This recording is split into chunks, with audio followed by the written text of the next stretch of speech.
நம்ம சாலிஹா இருந்தாதான் சாலிஹான பிள்ளை உருவாகும். நம்ம சாலிஹா இல்லைன்னா சாலிஹான பிள்ளை பேர் வேணா வைக்கலாம், உருவாகாது. சாலிஹான்னு பேர் வச்சுக்கலாம், ஆனா உருவாகுமா? நம்ம தொழுகையாளியா இருந்தாதான் நம்ம பிள்ளையும் தொழுகையாளியா இருக்கும்.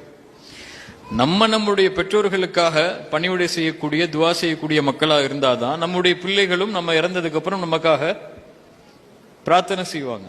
நம்ம குர்ஆன் ஓதக்கூடியவங்களா இருந்தாதான் பிள்ளைகளும் குர்ஆன் ஓதுவாங்க. நம்ம மனோ இச்சைகளை விட்டு ஆசாபாசங்களை விட்டு குடும்பத்தை விலக்கி இருந்தாதான் நம்முடைய பிள்ளைகளும் அதை விட்டு விலகி இருப்பாங்க. இன்னைக்கு எதிர்மறையா எல்லாமே இருக்கு. புள்ள குர்ஆன் ஓதணும், ஆனா ஆப்பாக்கு குல்ஹுவல்லா அஹத் அந்த 3 சூறாவை தவிர ஒரு சூறா தெரியாது. பிள்ளை தொழுகணும் 5 வக்து, ஆனா வாப்பா அம்மா தொழ மாட்டாங்க. பிள்ளை இஸ்லாமிய ஸ்கூல்ல போய் இஸ்லாமிய பாடங்களை படிக்கணும், ஆனா வாப்பா அம்மா எந்த மதரசாக்கும் போய் அல்லது எந்த ஒரு இஸ்லாமிய கல்வி நிலையத்துக்கும் போய் மார்க்க கல்வியை தேட மாட்டாங்க.